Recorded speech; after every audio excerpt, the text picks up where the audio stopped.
Welcome to Bay Sunday. I'm your host, Kenny Choi. We begin with our pitch. If you have a show idea, we would love to hear from you. You could go to facebook.com/Bay Sunday and comment to the page.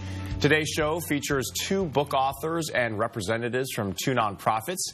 Up first, please welcome the author of Puppy Mind, Andrew Nance. Welcome. Thank you. So tell us about your latest book. Gosh, well, it's called Puppy Mind, and it's about a little boy who realizes his mind is like a puppy, and it's his job to get it to heal to the present. And what inspired you to write this book? Well, I've been working in the schools out in Bayview in San Francisco for about 2 years now, and I was working with this really great curriculum called mindfulschools.org, and but I was going into the classroom twice a week. And so quickly, I ran out of curriculum. So I started playing theater games with the kids because my background is in theater.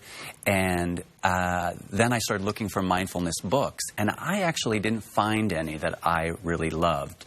So I went home and I wrote one of my own, and it was called Puppy Mind. And people really responded to it. The kids really responded to it. And like a month or two later, I met the illustrator, who is the illustrator who does Clifford the Big Red Dog. His name is Jim Dirk. And we collaborated. And then a couple weeks later, I met a publisher.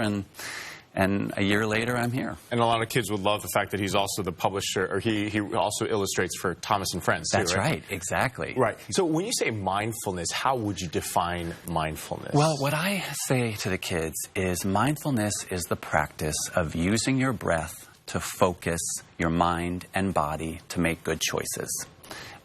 For adults, we often say mindfulness is present moment awareness, but for kids, that really doesn't make sense because, you know, they think they're always present, but as we all know, our minds wander to the future and the past all the time. And why is that so important for kids to be mindful? I mean, I have a 3-year-old daughter. Right. A couple of weeks ago, I could see her mind was just all over the place, and I told her, I said, you know, Avery, just breathe for a second. Yeah. It seems like you're just kind of running all over the place. Well, if we think about our breath, we really breathe shallowly all day long. No one really ever takes that deep, full breath that we know is good for us.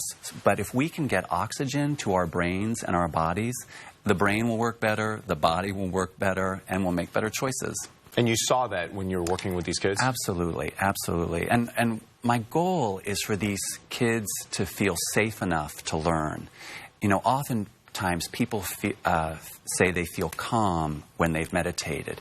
But if you really look in and unpack it a little bit, we actually feel safe. You know, when you wake up from a great sleep or perhaps you meditate, you look around the room and you just feel like, I could do anything right now. And that's what I'm hoping these kids are going to learn from the work that I do.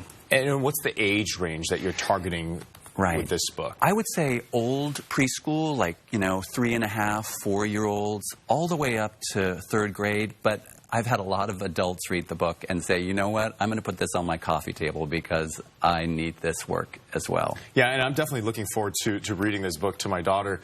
How receptive are the children to something like this? They're really receptive because they all love puppies, or if they don't, if they don't, they'll say, "Can my puppy mind be a kitty?" And I'll say, and it's absolutely yes, you know, absolutely. It's just a sweet image that feels just very accessible. Right. And what are some of the benefits that you see when you teach this mindfulness to some of these children? Well, you know, self-regulation, focus, kindness. Compassion, you know, the list really goes on and on. I think, you know, even those kids that maybe aren't getting enough sleep, by oxygenating their bodies, they're actually able to be more awake in class. And I've had people from the school district come in and watch some of my classes, and they'll leave there, like a kindergarten class, saying, those kids are not in kindergarten. Those kids have to be in 2nd grade because their focus is so different than an average kindergarten class. And what is your hope for some of the schools out there, for the public school systems out there? Do you want them to teach this, you know, every day? Is it a weekly thing? What's your vision? Well, I think sort of whole child learning is really where the school system is going throughout the country and maybe even throughout the world. So social emotional learning, I think everyone's heard that. That's basic. Mindfulness is basically a tenet of that. So if we can get social emotional learning into the schools and then somehow get it home to families, because often the social emotional learning needs to happen at home too, you know.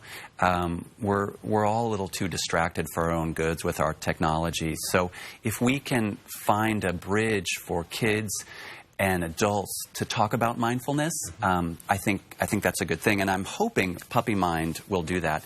And one last thing, I would like to see if there are organizations out there who would buy books for kids, mindful books for kids to go home to families. Absolutely. Andrew Jordan Nance, the book is called Puppy Mind. Thank you so much for coming on the show today. Thank you. Again, for more information about Puppy Mind, log on to mindfulartssf.org. That's mindfulartssf.org. We'll be back with more Base Sunday after this break.